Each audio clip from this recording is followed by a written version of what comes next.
കോൺഗ്രസിന് തന്റെ സേവനം ആവശ്യമില്ലെങ്കിൽ മറ്റു വഴികളുണ്ടെന്ന ശശി തരൂർ എംപിയുടെ പ്രസ്താവനയ്ക്കെതിരെ നേതാക്കൾ രംഗത്ത്. പാർട്ടിയാണ് സ്ഥാനാർത്ഥിയാക്കിയതെന്നും പ്രവർത്തകരാണ് തെരഞ്ഞെടുപ്പിൽ പണിയെടുത്തതെന്നും ശശി തരൂർ മറക്കരുതെന്ന് കെ മുരളീധരൻ പറഞ്ഞു. തെരഞ്ഞെടുപ്പിൽ എല്ലാവരും ജയിക്കുന്നത് പാർട്ടി വോട്ടുകൾക്ക് അതീതമായ വോട്ടുകൾ നേടിയാണ്. ആ വോട്ടുകൾക്ക് വേണ്ടി പ്രവർത്തിക്കുന്നത് പാർട്ടി പ്രവർത്തകരാണ്. പ്രവർത്തകർ പണിയെടുക്കുമ്പോഴാണ് സ്ഥാനാർത്ഥികൾ വിജയിക്കുന്നതെന്ന് മുരളീധരൻ പറഞ്ഞു.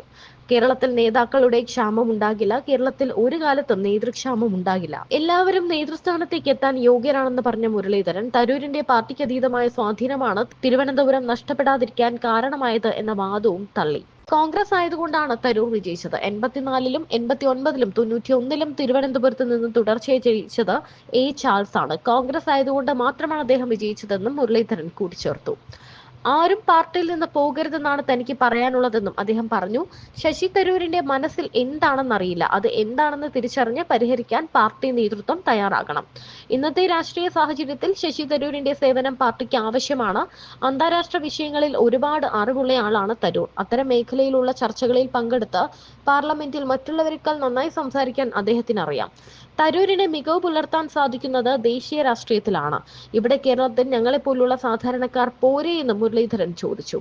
അതേസമയം കേരളത്തിലെ കോൺഗ്രസ് നേതൃപ്രതിസന്ധിയിലാണെന്നും കഠിനാധ്വാനം ചെയ്തില്ലെങ്കിൽ തിരിച്ചടി നേരിടേണ്ടതായി വരുമെന്നും ശശി തരൂർ പറഞ്ഞു. പാർട്ടി ഉപയോഗിക്കാൻ ആഗ്രഹിക്കുന്നുവെങ്കിൽ താൻ പാർട്ടിക്കൊപ്പം ഉണ്ടാകും. തന്റെ മുന്നിൽ വേറെ വഴിയില്ലെന്ന് കരുതരുത്. തനിക്ക് തന്റേതായ കാര്യങ്ങൾ ചെയ്യാനുണ്ടെന്നും അദ്ദേഹം പറഞ്ഞു. കോൺഗ്രസിന് ലഭിക്കുന്ന പരമ്പരാഗത വോട്ടുകൾക്ക് പുറമെയുള്ള വോട്ടുകൾ കിട്ടണം. തനിക്ക് ലഭിച്ചുകൊണ്ടിരിക്കുന്നത് അത്തരത്തിലുള്ള വോട്ടുകളാണ്. ആളുകൾക്കിടയിൽ സ്വാധീനം വർദ്ധിപ്പിക്കാൻ കോൺഗ്രസ് ശ്രമിച്ചില്ലെങ്കിൽ പാർട്ടിക്ക് മൂന്നാം തവണയും പ്രതിപക്ഷത്തിരിക്കേണ്ടതായി വരുമെന്നും ശശി തരൂർ പറഞ്ഞിരുന്നു.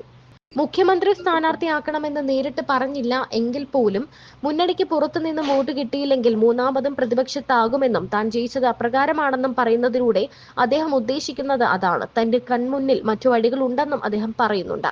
പാർട്ടി എന്ന നിലയിൽ കോൺഗ്രസിന് നിലവിൽ ഉൾക്കൊള്ളാൻ കഴിയാത്ത താല്പര്യമാണ് തരൂർ പ്രകടിപ്പിച്ചിരിക്കുന്നത്. പ്രതിപക്ഷ നേതാവും KPCC പ്രസിഡന്റും പോലെയുള്ള പദവികളിൽ ഇരിക്കുന്നവർ ദൈനംദിന രാഷ്ട്രീയത്തിൽ സജീവമായി ഇടപെടേണ്ടവരാണ്. മുന്നണിയെ ഏകോപിപ്പിച്ച് മുന്നോട്ട് കൊണ്ടുപോകുന്നത് മറ്റൊരു ദൗത്യവും. സംസ്ഥാനത്തുടനീളമുള്ള യാത്രകളും ജനകീയ പ്രശ്നങ്ങൾ ഏറ്റെടുത്തുള്ള പ്രക്ഷോഭങ്ങളും നടത്തി വേണം സർക്കാരിനെതിരെയുള്ള ജനവികാരം ഒരു മുന്നേറ്റമായി രൂപപ്പെടുത്താൻ. തരൂരിന്റെ പ്രവർത്തന ശൈലിയും രാഷ്ട്രീയവും അതിന് ഇണങ്ങുന്ന വിധമല്ല. ദൈനംദിന രാഷ്ട്രീയത്തിൽ അദ്ദേഹത്തിന്റെ ഇടപെടലുകളും താരതമ്യേന കുറവാണ്. അദ്ദേഹത്തിന്റെ അന്താരാഷ്ട്ര പ്രശസ്തിയും മറ്റും കണക്കിലെടുത്ത് സാധാരണ രാഷ്ട്രീയ നേതാക്കൾക്ക് നൽകാത്ത പരിഗണന പൊതുജനം തരൂരിന് നൽകുന്നുമുണ്ട്. നേതാക്കളുടെ ജനപ്രീതി സംബന്ധിച്ച് AICC നടത്തിയ ചില സർവേകളിൽ തരൂരിന് മുൻതൂക്കം ലഭിച്ചിരുന്നു. ഇതിന്റെ കൂടി അടിസ്ഥാനത്തിലാണ് അദ്ദേഹം മുഖ്യമന്ത്രി സ്ഥാനാർത്ഥിയാകാൻ ആഗ്രഹിക്കുന്നതെന്നാണ് വിലയിരുത്തൽ.